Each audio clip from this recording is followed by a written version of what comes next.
nous allons livrer une guerre économique et financière totale à la Russie.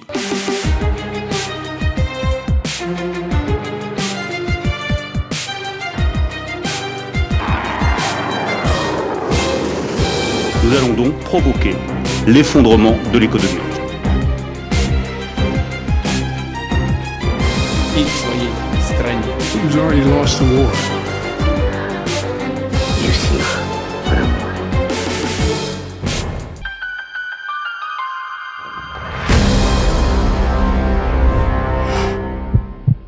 Bonjour tout le monde et bienvenue dans ce nouvel épisode des Game On avec comme d'habitude l'excellente Karine Bécher-Golovko. Karine, bonjour.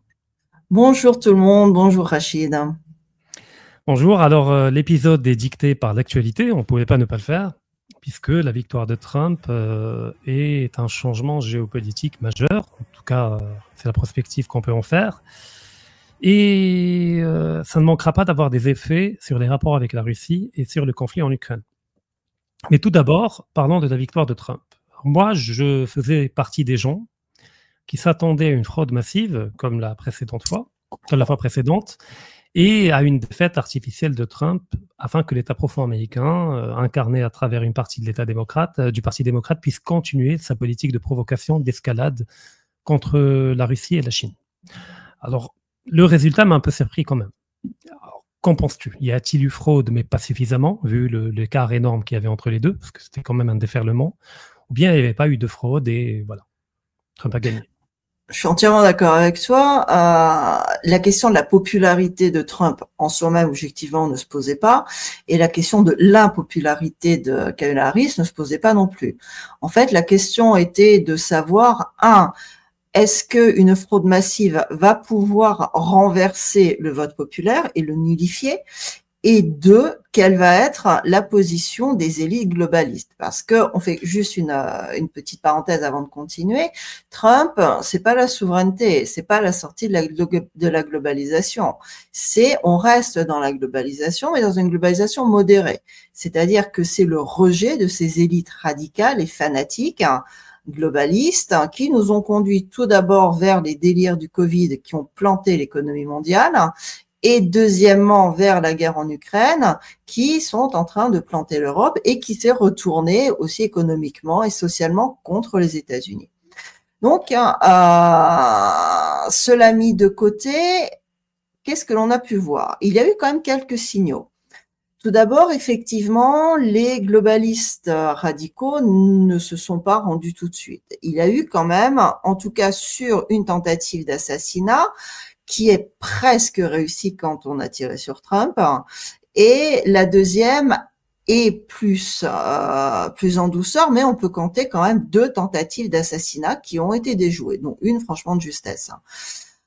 Donc, il y a eu la tentation de éliminer physiquement le candidat et l'opposant qu'on ne peut pas éliminer politiquement. Ça n'a pas marché. À partir de là, à partir du moment où il y a réellement une volonté populaire massive de rejeter le fanatisme globaliste, et on voit que maintenant, quand certaines analyses commencent à sortir, on voit par exemple certaines communautés qui avant étaient traditionnellement démocrates sont passées du côté de Trump, par exemple l'énorme communauté hispanique, c'est un des exemples. Ça montre qu'il y a un rejet profond de cette politique radicale globaliste qui est menée depuis, on va dire, une bonne 10-15 d'années, enfin en tout cas une dizaine d'années sûres. Les élites globalistes en général aux États-Unis en ont tiré, à mon avis, la leçon. C'est-à-dire que soit elles s'adaptent, soit elles disparaissent. Et ça, c'est extrêmement intéressant puisque ça montre bien qu'à la différence, par exemple, de la France ou des pays européens où la vie politique est complètement morte, on voit que c'est vraiment devenu une province, en fait, des États-Unis, qui ne fait que regarder, en fait, qui sera le chef pour essayer de comprendre comment il va falloir survivre avec ce nouveau chef. Aux États-Unis, il y a un véritable combat politique, une véritable lutte politique et une adaptation à la réalité. C'est-à-dire que Il y a eu donc, et on le voit avec les déclarations de Kamala Harris, qui immédiatement a reconnu la victoire de Trump et a appelé à un passage des pouvoirs pacifiques, avec Biden qui tout de suite a déclaré qu'il assisterait à l'inauguration et qui aujourd'hui déclare lui aussi qu'il faut un passage pacifique du pouvoir. Il ne peut pas y avoir de révolution et de guerre civile dans le corps même de la globalisation, sinon le système s'écroule. Donc, les élites globalistes sont obligées de s'adapter à cette nouvelle réalité puisqu'elles ne peuvent pas la nier, parce qu'elles ne peuvent pas aller contre. Et là, on voit une énorme différence entre cette élection de Trump aujourd'hui et celle de 2017. 2017, Trump était considéré un peu comme un accro dans cette pleine montée en fait du pouvoir globaliste qui arrivait à son heure de gloire. Et en fait, au sommet maximal, avec, on rappellera, derrière les délires covidiens, derrière la guerre en Ukraine, et là, il s'écroule. Il s'écroule parce que finalement, le globalisme, dans sa version fanatique, s'est retourné contre les États-Unis eux-mêmes. Ça a provoqué une instabilité sociale, une instabilité politique, une crise économique. Et ça n'est pas acceptable en fait par les élites même globalistes. Donc elle revient à une version beaucoup plus modérée. Ce qui va être intéressant pour le reste sur le plan géopolitique, parce que ça remanie les cartes, comme tu l'as dit, et on entre dans une période quand même d'instabilité et d'interrogation, mais on entre également dans une période, je dirais presque d'espoir, en tout cas pour ceux qui ont une certaine vision politique, parce que ces élites, objectivement, aujourd'hui, sont déstabilisées. Elles ont été certes un peu transférées vers l'Europe, mais l'Europe, je ne suis pas certaine qu'elle ait la capacité réelle pour devenir ce nouveau corps de la globalisation. Et ça fait un peu du Frankenstein quand même quand on regarde ce qu'il en sort. Donc derrière, nous sommes dans une période où il y a une réelle possibilité, en tout cas, de changement politique profond.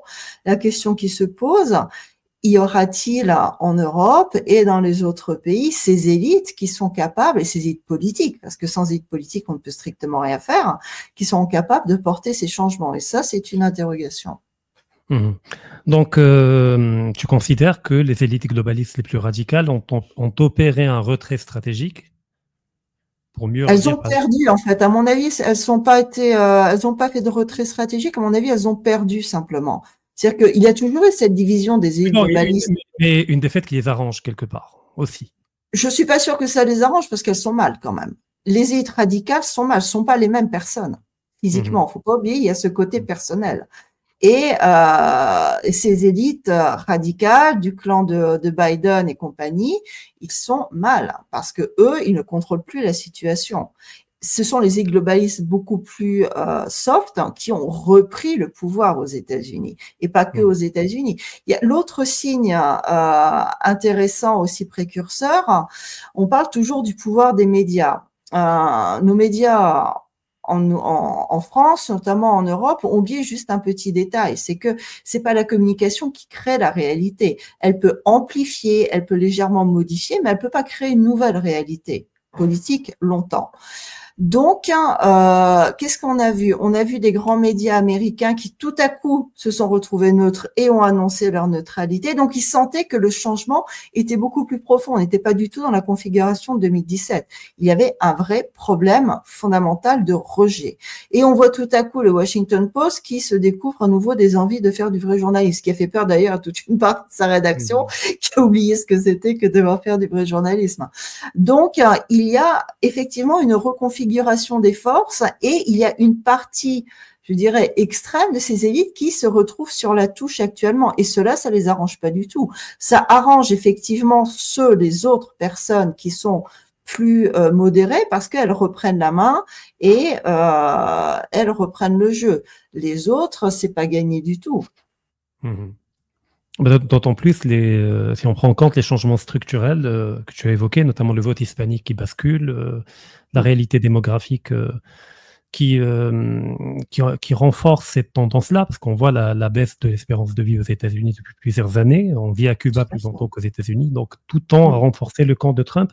Mais Là, j'ai une interrogation. Alors, d'un côté, on a mis sur la touche une certaine élite du côté démocrate, l'élite, enfin, pro-woke, pro-LGBT, pro-guerre, Mais n'a-t-elle pas été remplacée en catimini par une autre élite radicale? Parce que quand on parle du camp Trump, on a souvent tendance à leur prêter une forme de cohérence et de proximité cognitive, comme si que tout le monde est trumpien dans le camp de Trump. Or, c'est avant tout les républicains qu'il y a derrière, qui ont un rapport instrumental à Trump, et Trump également un rapport instrumental aux républicains. Et parmi les républicains, il y a quand même des faucons ultra-radicaux que l'on ne peut pas qualifier forcément de russophiles. Je rappelle notamment Lindsey Graham, qui était allé à Kiev pour dire on n'a jamais aussi mieux dépensé notre argent que maintenant, puisqu'il y a des Russes qui meurent. We know that from first days we have total support. It's about 38 billion, and it's big support, very important. The best money we've ever spent. Thank you so much. There was a time in America that we were this way, fighting to the last person. We're going to be free or die. Free or die. Free or die. Now you are free. Yes. And we will be. And the Russians are dying. Yes. La vidéo est sur Internet, on peut la vérifier. Et Bolton et d'autres. Donc, quelque part, n'est-ce pas un changement de radicalité, tout simplement? C'est effectivement, c'est un changement d'axe. Je dis pas que Trump est pro-russe. Trump n'est pas pro-russe. En principe, il ne l'est pas. Il est pro-américain. Et à la limite, il n'est pas anti-russe non plus. Mais il n'est pas anti-russe. C'est la seule différence. C'est la seule différence avec Biden. Là où il peut y avoir effectivement on va dire une proximité de vue à l'intérieur du clan Trump, c'est qu'ils ne veulent pas que la politique extérieure qui était devenue une dominante se fasse aux frais de la politique intérieure. Ça, on va dire, c'est un peu le lien commun à l'intérieur des républicains, à la différence des démocrates. C'est pour ça que c'est ce slogan « D'abord l'Amérique », en fait. Mais c'est d'abord l'Amérique dans le sens où le monde autour doit rester autour des États-Unis. C'est-à-dire que tout concurrent aux États-Unis, pour les républicains, c'est un concurrent à abattre. Et ça change pas. Donc, il n'y aura pas effectivement de douceur au niveau de la politique à attendre, que ce soit par rapport aux États-Unis, que ce soit par rapport à la Russie, ou que ce soit par rapport à l'Europe. Et c'est un clan qui est pro-israélien aussi, ne l'oublions pas. Donc, ça va aussi jouer dans le cadre du conflit actuellement qui est lancé par Israël et contre la Palestine et contre le Liban, etc. Donc, ça n'est pas un clan de la paix, entre guillemets, version bisounours. On reste dans une zone de conflit, mais le conflit change de forme. Alors, pour revenir aux élites européennes, tu as évoqué tout à l'heure en parlant d'une élite qui a oublié ce que voulait dire que de diriger un pays souverainement et qui attend des directives de la part de Washington. Et là, elle est un peu perdue. Ce qu'elle a déjà vécu lors du premier mandat de Trump, où il ne savait plus tout à fait quoi faire, puisque Washington ne répond plus. Mais là, c'est davantage plus compliqué, vu qu'il y a le conflit en Ukraine, qui est aux portes de l'Europe, et qu'ils ont tout misé sur la protection américaine. Ils se sont en grande partie désarmés en livrant à l'Ukraine énormément d'armements. Il y a des pays comme la Pologne qui ont livré littéralement un bataillon de chars, notamment les chars soviétiques modernisés. Et donc aujourd'hui, alors si jamais on ne trouve pas cette élite alternative capable de restaurer la souveraineté en Europe comme tu le souhaites, que risque-t-il de se passer? Des fractures au sein de l'Europe? Oui. Non, je t'en prie. Non, mais de toute façon, tu as raison, cette élite alternative, elle ne va pas arriver demain. Hein. Ça fait quand même assez longtemps qu'on la cherche, donc il faut quand même, au contraire, maintenant il faut la laisser pousser, il faut la faire grandir, il faut l'arroser régulièrement. Faut lui donner un petit peu d'engrais parce que franchement, elle en a besoin. Donc, il va falloir quand même s'en occuper de cette élite. Bref, il va falloir la faire grandir. Donc, en attendant, effectivement, il va falloir gérer la situation. Et comme tu l'as justement souligné, les Européens se sentent encore plus perdus et orphelins aujourd'hui qu'ils ne l'ont été en 2017. D'autant plus qu'en 2017, ces globalistes radicaux étaient quand même forts et on sentait que Trump était arrivé presque malgré eux, difficilement, il était en combat. Là, Trump arrive en plein vainqueur et tout le monde s'incline devant lui. La position des républicains au Sénat est renforcée. La Chambre est en train de basculer du côté des républicains aussi. Donc, ça n'est pas du tout la même configuration. Et effectivement, il y a ce conflit en Ukraine. Il a deux problèmes, ce conflit en Ukraine, parce qu'il est à la fois politique et militaire. Militairement, c'est clair, l'Europe, qui était déjà désindustrialisée depuis 50 ans, puisque comme chacun le connaît, le sait, nous sommes passés dans l'ère post-industrielle, sauf la Chine et les États-Unis. Donc, elle ne produit plus rien, notamment plus d'armes. Là, il a fallu s'y remettre et elle doit fournir plus d'armes en Ukraine qu'elle n'en produit. Les États-Unis ont une position très claire, en tout cas à ce niveau-là, parce que pour le reste, ils sont beaucoup moins clairs, mais à ce niveau-là, ils ont une position très claire lorsqu'ils disent que c'est le problème de l'Europe. L'Ukraine, géographiquement, c'est en Europe. Les États-Unis veulent bien aider, mais ils ont autre chose à payer et à financer actuellement. Donc maintenant, c'est l'Europe qui va devoir, en tout cas, prendre beaucoup plus en charge que ce qu'elle ne prenait maintenant. Or, l'Europe, actuellement, n'a absolument pas du tout la capacité ni militaire ni économique de prendre en charge ce conflit en Ukraine, soyons honnêtes. Donc, c'est la première bévue. Deuxième bévue pour ces élites, c'est que c'est un peu leur étendard. La guerre en Ukraine, pour le bien contre le mal, sachant que le mal, évidemment, et c'est la Russie, what else. Et à partir de là, ils ont un petit problème d'étendard qui est en train un peu le vent souffle un peu trop fort. L'étendard, ils ont beaucoup de mal à le tenir entre leurs petites mains, ils sont pas très musclés du tout. Et ils regardent la tempête arriver avec une angoisse pas possible parce que ils ont oublié ce que c'était que de devoir tenir avec des forces une ligne politique pour pouvoir y aller, parce que le problème, c'est que cette ligne politique, c'est pas eux qui l'ont posée. Eux, ce sont des exécutants. Et ils se retrouvent en position d'exécutant avec plus de chef. Donc, ou en tout cas, un chef qui leur dit, bon, ça, c'est votre problème, vous gérez. Mais ils ont plus l'habitude d'avoir des problèmes eux-mêmes à gérer. Ils ont l'habitude d'avoir un numéro de téléphone où on leur explique ce qu'ils doivent faire en cas de problème.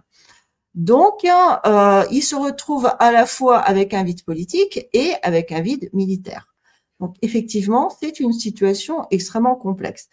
Je ne pense pas que les États-Unis laissent longtemps l'Europe dans cette situation. Tout d'abord parce que c'est pas son intérêt. L'intérêt actuellement, si on parle en termes de stratégie politique, c'est de laisser les Européens mariner, s'angoisser. De toute façon, avant que Trump réellement entre en fonction, il y a quand même un certain laps de temps. Donc, tout à fait. Donc, les élites européennes ont de quoi se faire quelques ulcères. Et les États-Unis vont leur laisser faire leurs ulcères. Parce que après, ils vont les recueillir gentiment, venir manger dans la main pour faire exactement tout ce qu'il faut. Juste pour avoir enfin quelqu'un qui va leur expliquer ce qu'il faut faire. En attendant, on voit effectivement Borrell qui annonce là aujourd'hui qu'il va aller, enfin aujourd'hui, hier, qu'il va aller à Kiev pour discuter de l'aide. À Budapest, hier, Macron promet d'aider, de continuer à aider l'Ukraine dans tout ce qu'il peut faire, et il nous ressort cette pauvre brigade de Kiev, d'Anne de Kiev, donc on rappelle qu'on a la princesse russe, mais bon, ça, Macron l'a oublié, qui est censée, à elle toute seule, de résoudre la situation en Ukraine. Donc, ça fait quand même un petit peu pitié. Il y a effectivement un malaise. Zelensky qui s'emballe en demandant tout de suite les 300 milliards qui ont été gelés parce que lui, il saura exactement très bien ce qu'il faut en faire. Oui, je pense qu'il a de quoi. Il a plusieurs idées, il n'est pas le seul là-bas à avoir des idées. To 800 billion. And we have 300 billions of Russian frozen assets. So everybody says, if Trump won't assist you and finance you, where can you find money and funds? So let me answer with a question. May we take back and use these $300 billion to buy our military equipment, arms? Évidemment, personne ne va pouvoir lui donner, surtout que maintenant, ils ont plus tellement la couverture américaine, donc ils vont se retrouver quand même un petit peu plus calmes. Sachant aussi que quand même la saison des carottes, justement, par rapport à la Russie est ouverte, puisque aujourd'hui, le Trésor américain a levé les sanctions qui était imposée contre 11 banques russes, qui ont à nouveau accès au marché international pour toutes les transactions qui concernent l'énergie. Donc, des signaux très contradictoires sont envoyés depuis les États-Unis et l'on se retrouve, pour l'instant, en ce qui concerne la guerre en Ukraine, je trouve, si on parle en termes d'échec, dans une situation de patte. C'est-à-dire que ni les États-Unis ni la Russie, et la Russie aussi, ça se voit, n'ont l'intention d'insuffler des forces suffisantes pour lancer une offensive réelle et conséquente qui puisse, dans un sens ou dans l'autre, déterminer du sort de la guerre. Il n'y en a ni la volonté, ni forcément, d'ailleurs, de part et d'autre, les moyens objectifs techniques, humains, militaires, etc. Et d'un autre côté, ni les États-Unis ni la Russie n'ont ni la volonté ni l'intention de laisser tomber la question militaire en Ukraine. Donc, il va y avoir, à mon avis, actuellement une période de test de part et d'autre. Et l'Europe se retrouve un petit peu dans une zone de turbulence et dans une sorte de no man's land, finalement, politique en tout cas, parce que elle n'a pas d'élite politique, dans le sens où il n'y a pas de personnalité qui soit apte réellement à conduire une politique autonome. Donc politiquement, l'Europe comme continent, et c'est terrible, est absolument inexistante. L'on voit qu'il y a des turbulences dans les flancs, c'est-à-dire qu'en Allemagne, il y a une instabilité politique énorme qui a explosé ces derniers jours. Le gouvernement, c'est pas sûr qu'il ait encore les moyens de gouverner longtemps. L'on voit la Géorgie qui, à la frontière de l'Union européenne, a eu entre guillemets l'autorisation américaine de rester finalement avec ce premier ministre pro-géorgien qui n'est pas pro-russe, mais qui n'est pas anti-russe. Donc, désormais, il est possible de n'être pas anti-russe. Et c'est là où on voit que l'on reste dans la globalisation, puisqu'à la différence de la Moldavie, par exemple, où là, l'opposition était pro-russe, et dans ce cas-là, effectivement, toute la machine a été lancée pour faire passer Sandu. Là, la machine n'a pas été lancée et on voit, il n'y a pas de manifestation. Derrière, des millions de dollars n'ont pas été versés sur les activistes indépendants opposants géorgiens pour les faire sortir dans la rue et les payer. Donc, chacun est resté chez soi. Et il y a ici, on voit un basculement de la politique extérieure américaine déjà. Donc, ça montre bien que tout ne dépend pas de Trump. C'est-à-dire qu'au niveau des élites américaine, il y a déjà un pas qui a été fait et il y a un changement de cette politique qui est déjà en train de se mettre en route. Donc, l'Union européenne est mal puisque toute la politique actuelle de l'Union européenne, elle est anti-russe. C'est Macron qui a été lancé pour envoyer des troupes des pays membres de l'OTAN en Ukraine. C'est la Grande-Bretagne, l'Allemagne, la France qui sont à la pointe pour tout ce qui est des missiles longue portée, les avions de combat, etc. Donc, on voit vraiment que ces élites radicales ont été transférées sur le continent européen. Elles n'ont pas disparu. C'est leur fief, mais c'est un fief qui n'a pas forcément la puissance nécessaire et en tout cas, on va dire l'appui, la base suffisante pour pouvoir les porter et les porter vers un retour à la victoire. Et donc là, nous sommes à un véritable changement en fait de politique extérieure qui commence déjà en fait à se voir et auquel nos dirigeants en Europe ne sont absolument pas prêts du tout.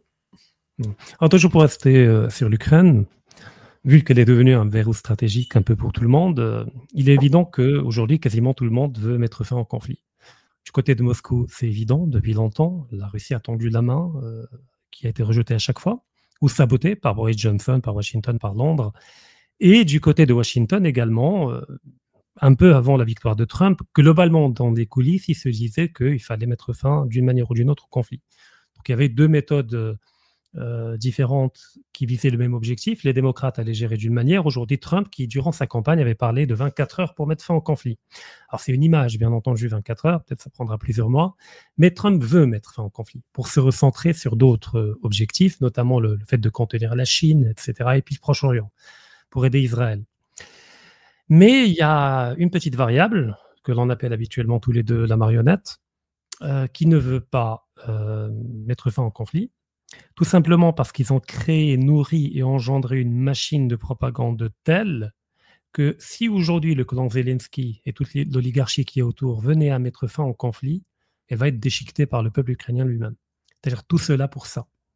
C'est-à-dire plusieurs centaines de milliers de morts, on a perdu 20% à peu près de notre territoire, et à la fin, on capitule. Et donc, il y a ce nationalisme, ultranationalisme ukrainien qui est en train aujourd'hui de faire monter les enchères. On parle de mobiliser les femmes, les envoyer au front. On parle de mobiliser les enfants comme pilotes de drones en guerre. Et on parle de mobiliser 500 000 hommes, 160 000 hommes, alors que tous les indicateurs montrent que ça ne sauvera pas le front, que le front s'effrite. Donc l'image que j'ai, c'est l'image d'Adolf Hitler dans son bunker à Berlin. L'armée soviétique commence à entrer dans Berlin. Et lui, qui dit à ses généraux, envoyez tel bataillon, envoyez telle brigade, et les généraux lui disent, mais my Führer, il n'existe pas ces bataillons, ils ne sont plus là, il n'y a plus rien. Non, non, non, continuez, attaquez, on va renverser la vapeur, etc. Donc de ce point de vue, comment Trump pourra-t-il gérer cette problématique ukrainienne qui est vue comme étant un facteur de plus en plus de déstabilisation, un facteur imprévisible? Alors, je suis d'accord avec toi sur le fait qu'il ne faut pas sous-estimer le facteur personnel et individuel, mais il ne faut pas le surestimer non plus. C'est-à-dire que Zelensky, c'est pas Hitler. Hitler était le gouvernant de son pays et personne ne lui donnait d'ordre. Zelensky n'est pas le gouvernant de son pays.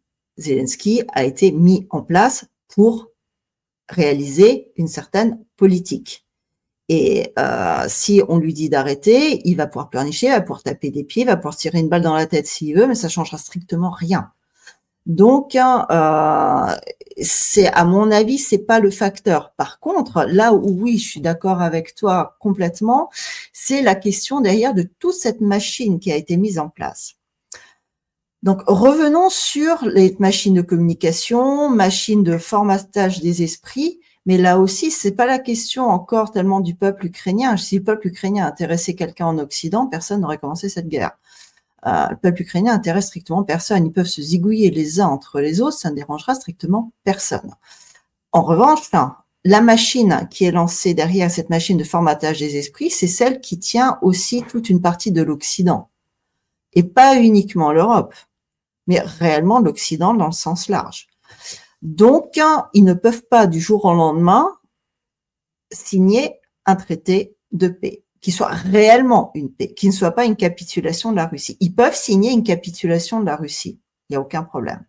Un véritable traité de paix, il y a de sérieux problèmes, parce que, et de part et d'autre, la Russie non plus n'a pas du tout ni l'intérêt ni l'envie de perdre. Elle a envie de négocier, mais négocier normalement. Et ça, il le répète régulièrement.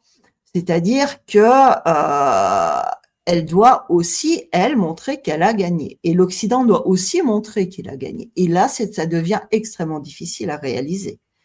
Parce que comment peut-on réaliser, par exemple, les propositions de Poutine qui parlaient des frontières administratives? Ça veut dire qu'il faut que l'armée atlantico-ukrainienne se retire de grandes villes comme Slaviansk, comme Zaporozhye, comme Kherson. C'est absolument inacceptable pour l'Occident, parce que dans ce cas-là, ça devient comme une perte. Dans le cas inverse, si l'on arrive à un accord sur la ligne de front actuelle, c'est une perte pour la Russie. Allons plus loin. Mais une perte pour l'Ukraine également. Oui, une perte mais le problème, c'est qu'il y a aussi une perte pour la Russie. La perte pour l'Ukraine, tout le monde s'en fout.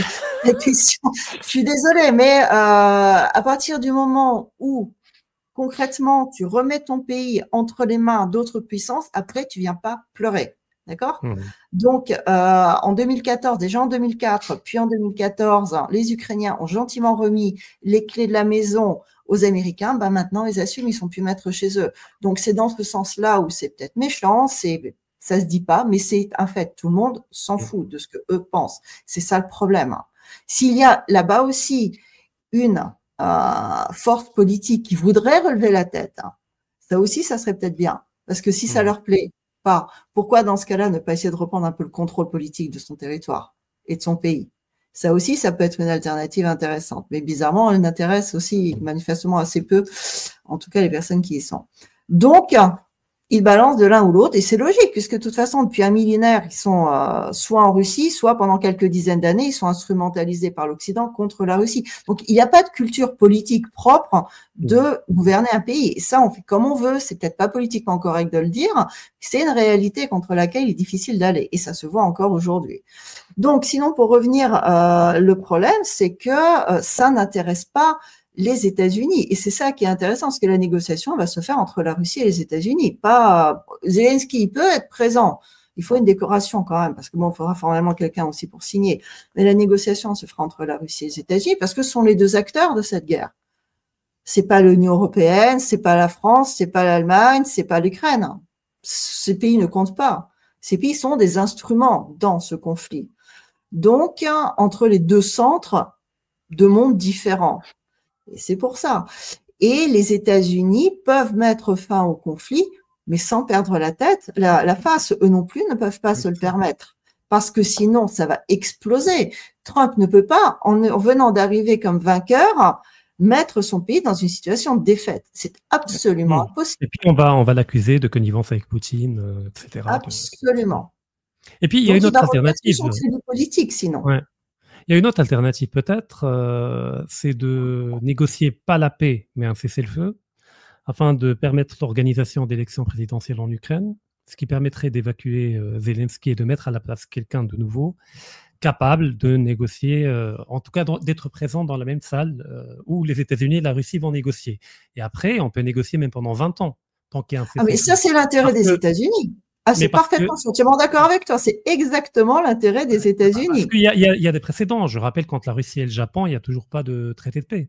Les deux sont mais il y avait une vraie guerre avant, et en tout cas, il y a eu une vraie victoire. C'est la différence. Mais il y a pas de paix et ils commercent entre eux. Ils commercent entre eux et ça marche bien. Je veux dire, enfin, ça marche bien. Ça marche super bien. Actuellement, c'est phénoménal. Non, pas actuellement. Mais pendant quelques années, il y avait ça montre que c'est bidon. Ça montre que c'est bidon, c'est tout. Mais pour aussi faire la même chose en Ukraine.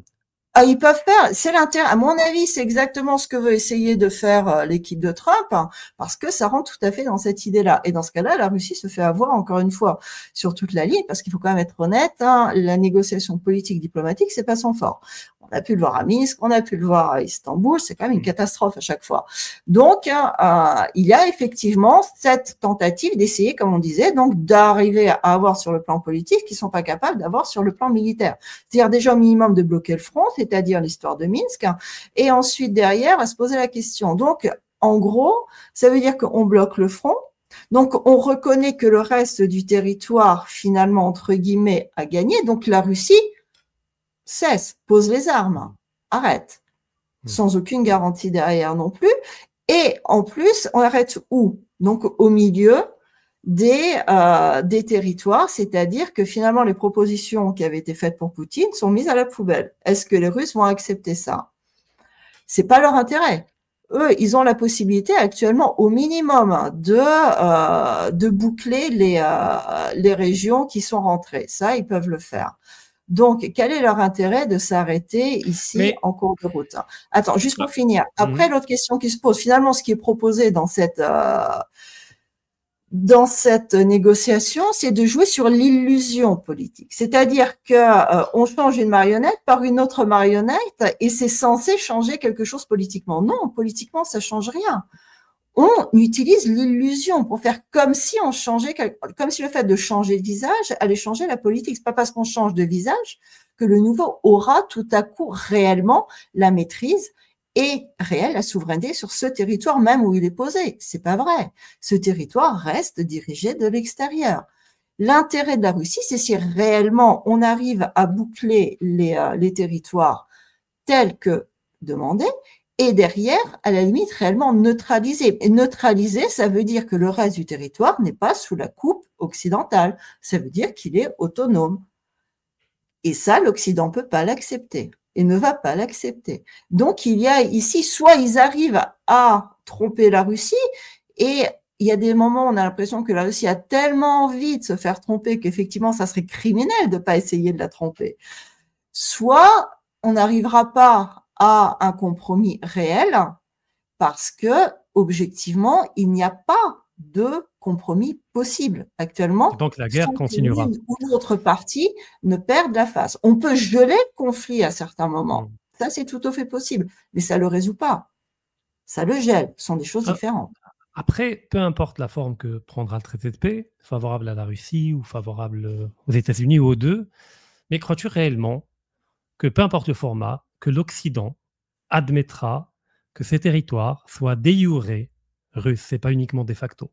Moi, j'ai l'impression que dans toutes les options possibles, ils admettront que de facto, ces territoires seront sous le contrôle de la Russie, alors au niveau du front actuel ou dans leurs frontières administratives, mais jamais ils ne reconnaîtront de jure. Bien sûr.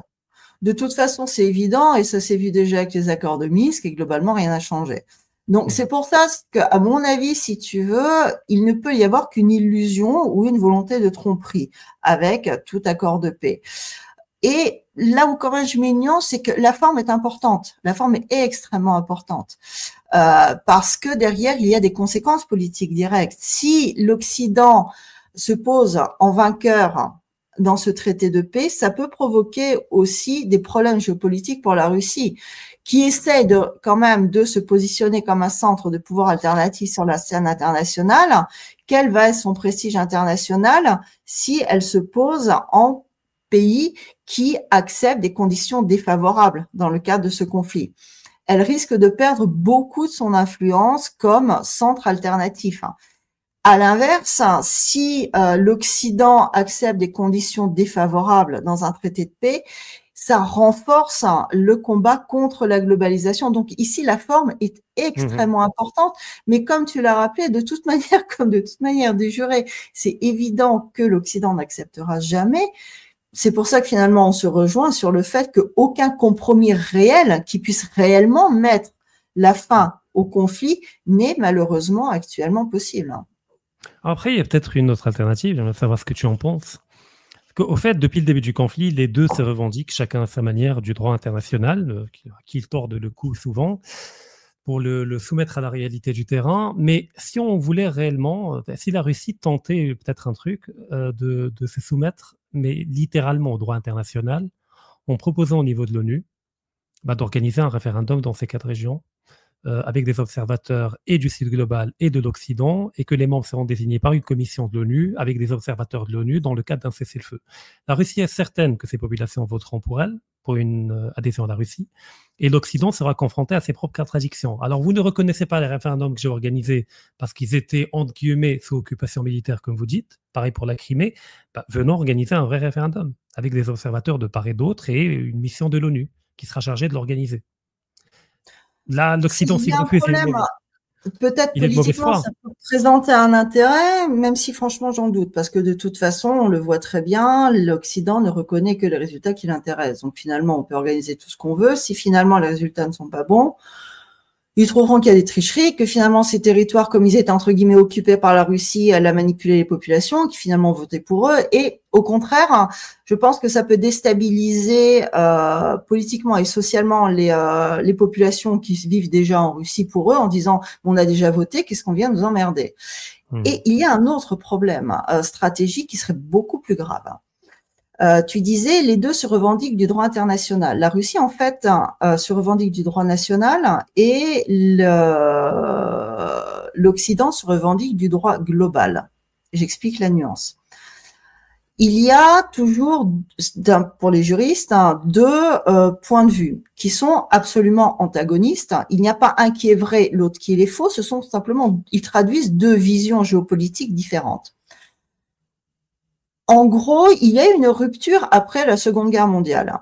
Avant la Seconde Guerre mondiale, les territoires et donc les frontières étaient déterminés selon le droit national qui s'appuyait, qui retransposait la volonté des populations qui vivaient sur ce territoire lorsque effectivement il y avait derrière un conflit, lorsqu'il y a eu une rupture dans la continuité juridique et donc il y a eu cette volonté nationale exprimée de se poser dans certaines frontières.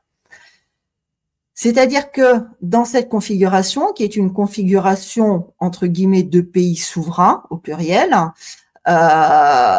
chaque pays souverain détermine donc sa frontière puisqu'il y a une prédominance, une supériorité de son droit national et notamment constitutionnel. Après la Seconde Guerre mondiale, nous sommes rentrés petit à petit, doucement mais certainement, dans une remise en cause de cette vision historique de la détermination de l'État par sa propre souveraineté, et nous sommes rentrés dans le culte de cette mythique communauté internationale et on va dire la légitimité de la frontière, pas la légalité, mais la légitimité de la frontière a été déplacée du centre de pouvoir de l'État vers ce nouveau centre de pouvoir, entre guillemets, de la communauté internationale, c'est-à-dire que la frontière n'existe de l'État que dans la mesure où elle est reconnue par cette instance supérieure qui est cette mythique communauté internationale. Et ça, en fait, c'est le principe de la globalisation. Donc, tant que l'on continue à réfléchir en termes de supériorité d'organes internationaux qui sont devenus globaux, de cette communauté internationale qui va continuer à pouvoir dicter aux États quelles sont leurs frontières, quelle est la légitimité de l'expression du vote populaire, on reste dans un système de globalisation. Si l'on n'arrive pas au niveau de notre conception de la légitimité des frontières de l'État et des territoires à revenir au niveau des territoires, dans ce cas-là, on n'arrivera toujours pas à sortir de la globalisation. Donc, au moins pour ça, ça me semble extrêmement dangereux sur un plan stratégique de lancer cette idée qui, à première vue, pourrait sembler effectivement pas mauvaise, mais qui, à mon avis, continue à ancrer ce culte de la communauté internationale et de cette espèce de supériorité reconnue par tous, indiscutable sur l'État. Rappelons quand même qu'au niveau bêtement de la hiérarchie des normes, le droit international est inférieur au droit constitutionnel. Donc, l'État, quand il détermine ses frontières au niveau de sa constitution, ça doit rester supérieur au droit international. Le droit international doit reconnaître le droit national. Ça doit, mais dans les faits, malheureusement, la plupart des États modernes, dans la logique de subsidiarité, ils considèrent que les traités internationaux prévalent sur la Constitution. Non, sur la loi, mais pas sur la Constitution. Les traités internationaux prévalent sur la loi, mais ne prévalent pas sur la Constitution. Même les instances internationales reconnaissent, ils ne peuvent pas reconnaître autre chose que les traités internationaux prévalent sur la loi nationale. Mais ils sont inférieurs à la Constitution. C'est pour ça que les traités internationaux ne peuvent pas modifier la Constitution des États. Mais ce n'est pas le cas dans l'Union européenne, puisqu'ils ont déjà un droit qui est le droit de l'Union européen qui est supérieur au droit national. Sauf quand on dit que le droit communautaire est supérieur, et ça c'est très important parce qu'il y a aussi au niveau des communications, il faut faire extrêmement attention à ça parce qu'il y a tout un jeu qui est porté là-dessus, un jeu politique qui est extrêmement malsain, c'est que même quand on dit que le droit communautaire, que le droit international est supérieur au droit national, dans le sens où il est supérieur à la législation nationale, mais il est toujours inférieur à la Constitution. D'ailleurs, pour n'importe quelle norme du droit international soit efficace dans le droit national, ce bloc, ce paquet, ce traité, ce fonds doit être reconnu par la Constitution du pays. Sinon, il ne peut pas avoir d'effet juridique à l'intérieur du système juridique. Donc, il faut faire très attention aux grandes déclarations des politiciens européens, etc., quand ils vous disent que c'est supérieur au droit international, ou des politiciens français qui veulent comme ça aussi se protéger de leur soumission, en disant, on peut rien faire, c'est supérieur au droit national. Non, c'est supérieur à la loi, c'est pas supérieur à la Constitution. Donc, l'État, c'est pour ça aussi, c'est important pour les élites politiques alternatives, si un jour on arrive à les faire pousser et elles arrivent à maturité. Si il y a une réelle volonté politique, il existe les instruments juridiques pour casser ces instruments internationaux ou européens qui sont en train de détruire la législation nationale. Et ces instruments existent. Pour l'instant, ce qui n'existe pas, c'est la volonté politique de les mettre en œuvre.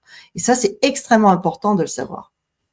Alors, il y a un autre volet toujours en rapport avec cette ambiguïté-là, concernant la distinction entre de facto et de jure.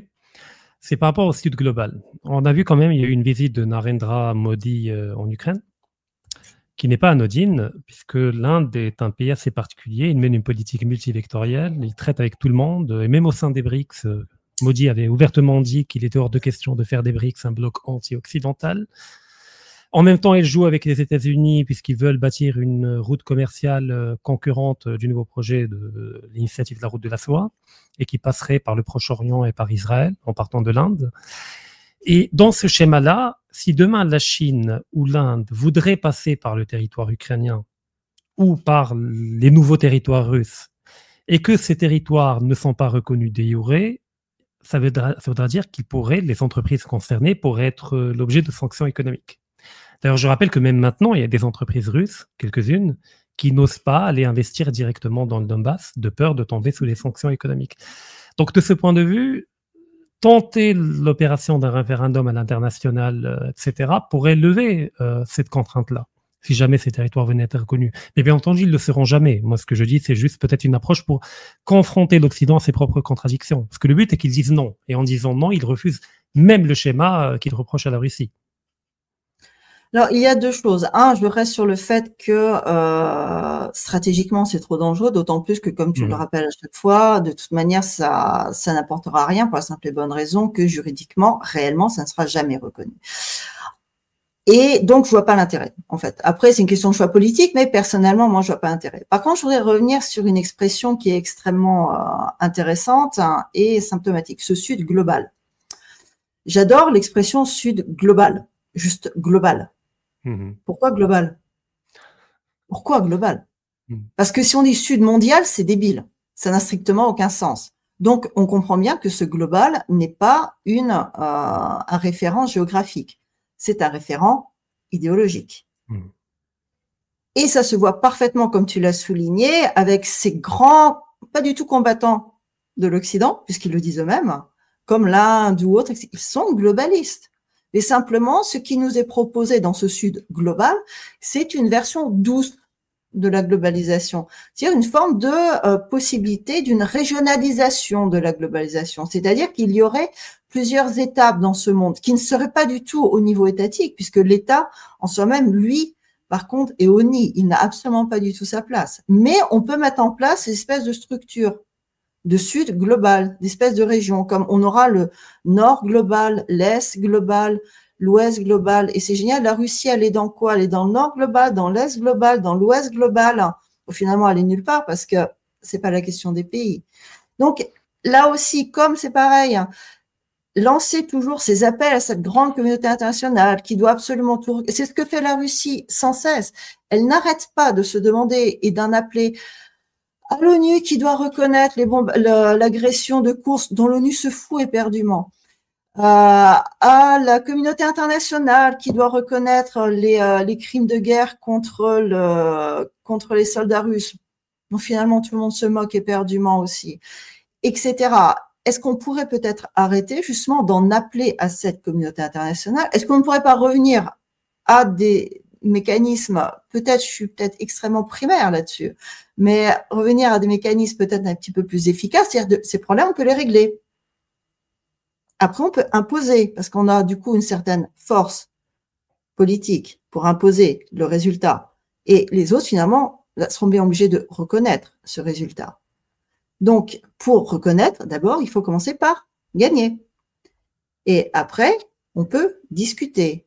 La communauté internationale, elle n'a rien à voir ici. C'est pas l'intérêt de la communauté internationale. La communauté internationale, elle n'existe plus depuis 1991. C'est la communauté globale. Point. Est-ce que la communauté globale va reconnaître quelque chose qui va rentrer dans l'intérêt de la Russie? Non, évidemment. Et si jamais elle reconnaît quelque chose, ça va être temporairement, comme on l'a vu avec Minsk, parce qu'il faut gagner du temps, parce qu'en attendant, il faut armer, comme on a vu avec les accords d'Istanbul, où il y a eu tous ces gestes de bonne volonté dont Peskov nous a brevé jusqu'à ad nauseam, où il y avait tous ces retraits stratégiques. Donc, c'est tellement stratégique qu'ils sont même pas revenus. Donc, soit on peut continuer sur cette même ligne, hein, mais on en arrivera finalement à la capitulation et à la victoire de cette communauté globale qui n'a strictement rien d'international. Donc il faut... Ouais. Je t'en prie. Soit on arrive réellement à changer le mode de pensée, et ça, je pense que c'est vraiment le plus important, parce qu'on ne pourra strictement rien gagner sur le terrain. Et quand je parle sur le terrain, c'est pas que sur la question du front militaire, et ça concerne pas que la Russie.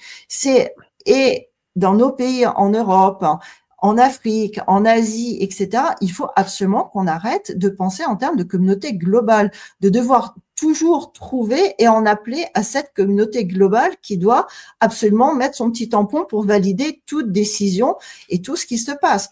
Chaque État est un centre de pouvoir. C'est pour ça que c'est un État. Si ça n'est plus un centre de pouvoir, l'État n'existe plus. Et en tout cas, il n'a plus aucune raison d'exister.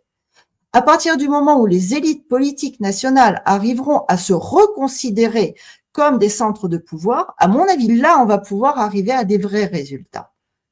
Et dans ce cas-là, on va réellement pouvoir régler la question de cette guerre en Ukraine.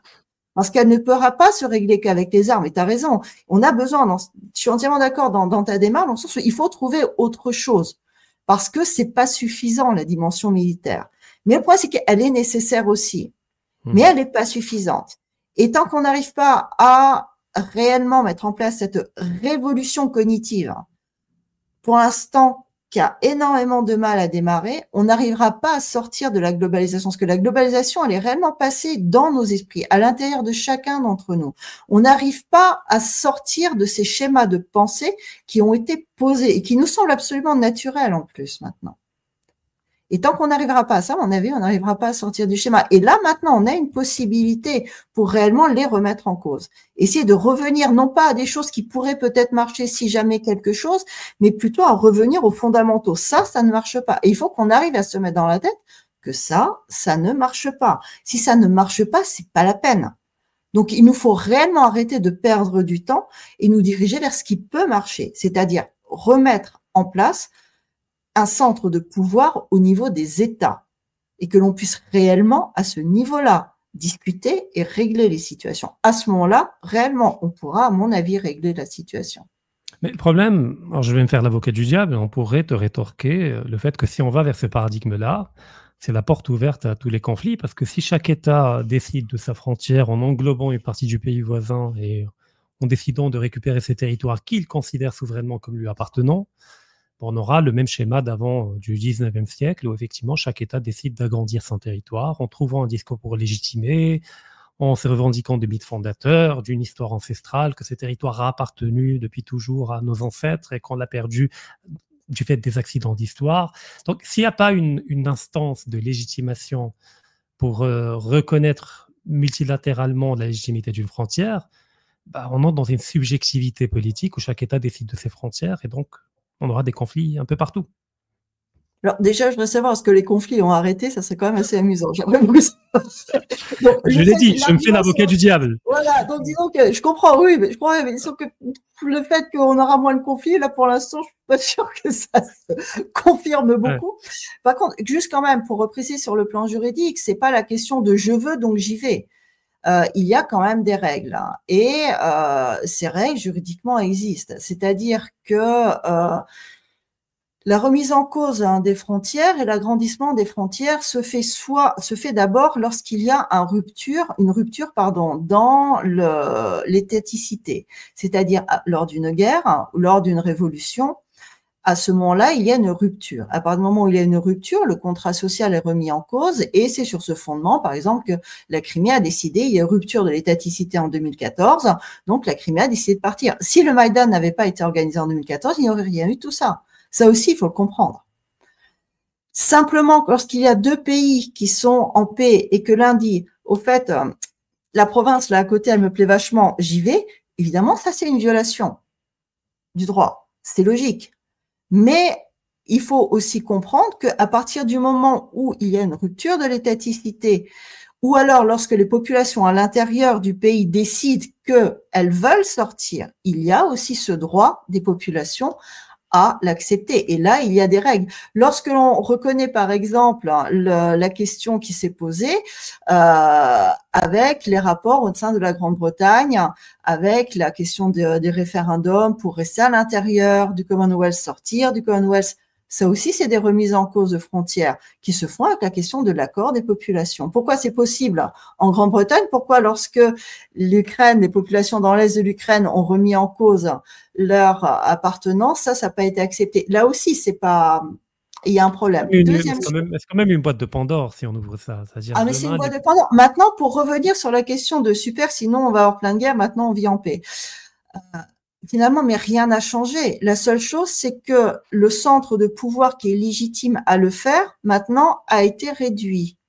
C'est-à-dire qu'avant, chaque État avait la possibilité. Maintenant, qu'est-ce qu'on a eu? On a eu le fait que seuls les États-Unis ont le droit de remettre en cause les gouvernements et les régimes dans les pays qui ne leur conviennent pas parce que, de facto, ils décident qu'ils maîtrisent ces territoires. Donc, je dirais que fonctionnellement, ça n'a rien changé. Il y a toujours une lutte politique qui peut devenir une lutte militaire entre les différents centres de pouvoir. La seule chose, c'est que soit il y a quand même une structure étatique qui se considère comme un centre de pouvoir, qui donc peut au moins défendre sa population contre une agression extérieure, soit elle baisse les armes. Et finalement, c'est la seule chose qui change dans le schéma qui est proposé et qu'on entend effectivement de temps en temps de la globalisation, c'est la paix, parce qu'il y aurait soi-disant cette espèce de, ce que disait Mélenchon d'ailleurs, entre parenthèses, en France, il y aurait cette espèce de soi-disant d'instance supérieure à l'État, donc qui délégitime de facto l'État comme instance gouvernante, donc l'État n'est plus un centre de pouvoir, alors que l'État serait le mal. C'est exactement cette logique néolibérale, c'est exactement ce discours qui supporte le modèle de la globalisation. On en revient toujours à ce qu'on disait, tant qu'on n'arrivera pas à changer les paramètres et réellement à regarder la logique de fonctionnement de ces mécanismes et pas à s'arrêter à la façade, dans ce cas-là, on n'arrivera pas à en sortir parce que, comme on le voit, la globalisation, c'est pas la paix. Oui. De toute manière, il est important de rappeler que la boîte de Pandore, par rapport à l'autodétermination des peuples par la voie militaire, a été ouverte par les États-Unis au Kosovo. Une invasion militaire, une occupation, et puis voilà, on décrète qu'un pays est un pays. D'ailleurs, Poutine avait mis en garde par rapport à ce précédent-là. Parce que l'on est dans le cadre, en fait, comme tu le rappelles, au moment où, après la chute de l'Union soviétique, nous sommes passés dans un monde unipolaire, c'est le monde de la globalisation, ce monde unipolaire, et donc le centre de pouvoir, les États-Unis, gère ce territoire, comme il le veut, qui est son territoire politique. Et soit l'on est dans un rapport entre différents États, où chaque État se considère comme un centre politique, mais il va quand même réfléchir avant d'aller faire la guerre à son voisin. C'est pas, on prend pas les armes facilement comme ça pour aller se battre. Après, ça veut pas dire qu'il n'y ait pas non plus de règlement pacifique, de règlement juridique entre les États. Ça veut dire simplement qu'il ne faut pas discréditer l'État comme instance supérieure, parce que ça reste la seule instance légitime. N'oublions pas une chose, on n'élit pas les représentants à l'ONU, à l'Union européenne, à part ces pseudo-députés qui représentent même pas les pays, de toute façon. Donc, il n'y a aucune légitimité démocratique à ces instances. La seule légitimité démocratique, c'est celle des institutions étatiques. Et ça, il ne faut pas l'oublier. Plus on éloigne les centres de pouvoir, les centres de décision du lieu de réalisation de ces décisions, plus on en fait des instances despotiques et absolument irresponsables. Et qui finissent, en fait, par gouverner dans leur propre intérêt et pas dans l'intérêt des populations. Et ça, on est en train de le voir. Alors, le dernier volet... Alors, Poutine a beaucoup tardé avant de féliciter Donald Trump pour sa victoire. On a vu, les premiers, c'est les sous-fifres. On a vu Zelensky courir le premier, Van der Leyen, etc. Et Macron. Et Macron. Poutine a attendu longtemps. Alors, moi, je croyais qu'il ne l'avait pas fait. Tu m'as informé qu'il l'a fait hier. Alors, premièrement, comment interpréter ce retard? Alors, il y a Peskov qui a fait un peu l'exégèse de ce retard en disant qu'on ne va pas féliciter un pays qui nous est hostile et qui nous combat en Ukraine. Mais on l'a fait quand même, donc qu'est-ce que ça veut dire? Et puis, deuxièmement, cela reflète-t-il le fait que du côté du Kremlin, la victoire de Trump est très, très problématique? Parce que les démocrates ont tous les défauts du monde, mais globalement, du fait de leur idéologie, ils sont prévisibles, et que Trump est imprévisible. Et que le Kremlin n'aime pas les variables imprévisibles. et que peut-être Poutine s'est donné le temps de bien penser la chose et de cerner la chose avant de féliciter. Qu'en penses-tu? Moi, je trouve pas qu'il ait beaucoup tardé. Je trouve qu'au contraire, d'autres se sont beaucoup précipités. Et je joue pas sur les mots, c'est vrai. Il y avait pas encore, enfin, il n'y a même pas encore finalement tous les résultats. On attend encore un ou deux. Évidemment, la victoire est claire, mais Kamala Harris avait même pas reconnu sa défaite que envoyer Zelensky, Macron et compagnie courir féliciter. Je trouve que eux se sont franchement précipités. Je vois pas pourquoi un président d'un autre pays doit courir pour être le premier pour apporter les fleurs. C'est pas un larbin. Donc, simplement, il a choisi le moment pour le faire et je trouve qu'au contraire, ça a bien été choisi parce que ça n'est pas trop officiel. À la différence de Macron, de von der Leyen, Poutine ne joue pas sur les réseaux sociaux. Il n'est pas à faire des tweets, etc. Et ça garde quand même, on va dire, un certain sérieux à la fonction présidentielle. À mon avis, les dirigeants occidentaux ont strictement rien gagné en termes d'image à ouvrir des comptes Twitter les uns après les autres. Mais bon, c'est personnel. En revanche, ça correspond tout à fait à la dégradation du prestige de la fonction présidentielle en Occident. Ils se sont transformés en fait en petits blogueurs comme les autres. Donc c'est vrai aussi. Mais il a donc fallu choisir le moment, sans en faire un télégramme diplomatique qui officiellement va féliciter ou un coup de téléphone diplomatique comme ça se fait avec les pays amis. Effectivement, les États-Unis, tout d'abord, ne sont pas un pays ami. Comme Poutine a dit, il aurait pu téléphoner aussi, mais ça serait quand même, ça aurait été mal interprété aussi, en disant que c'est déjà en gros Poutine qui a fait élire Trump, soi-disant. Donc, ça aurait, à mon avis, été mal interprété par les médias occidentaux qui n'attendaient que ça. Donc, il a choisi le moment du club de Valdaï où, en répondant à une question, il a fait le point sur les élections américaines et reconnu la victoire de Trump en disant que de toute façon, la Russie travaillait avec n'importe quelle administration. И я, пользуясь случаем, хочу поздравить его с избранием на пост президента Соединенных Штатов Америки. Я уже говорил, что мы будем работать с любым главой государства, которому окажет доверие американский народ. Так будет действительно. Donc là, dans ce sens-là, je trouve qu'au contraire, ça a été fait et ça a été bien fait, c'est-à-dire ni trop ni trop peu. Mais ça a été fait dans le sens, ça n'est pas conflictuel. Et la Russie n'est pas conflictuelle, en tout cas politiquement. Elle a une tradition diplomatique classique et elle, pour l'instant, n'a pas détruit sa tradition diplomatique qui consiste à dire on n'est pas seul au monde, il faut trouver toujours un moyen de cohabiter avec les autres pays. On s'adapte à la réalité des autres pays. Les autres pays décident de leurs dirigeants. Nous, on essaie de s'organiser pour travailler avec eux, dans notre intérêt si possible. Donc, on en a effectivement à la deuxième partie de la question. Et qu'est-ce qu'on va en faire de Trump? Donc, c'est quand même, on va dire, un certain joker, pour le moins. On peut s'attendre à tout avec lui. Effectivement, il va pas mettre fin à la guerre en Ukraine en 24 heures. Dieu a mis quand même 7 jours pour créer le monde, donc on va quand même lui laisser une petite semaine.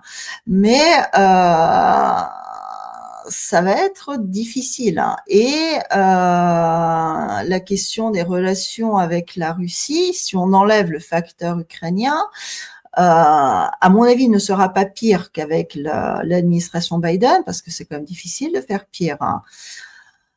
L'autre question qui se pose, c'est quel cadeau de départ quand même vont laisser les Biden-Harris avant de quitter la Maison-Blanche, parce que même s'ils annoncent une transition pacifique, ça ne veut pas dire qu'ils vont pas laisser quand même des petits cadeaux piégés, notamment dans les relations avec la Russie avant de partir.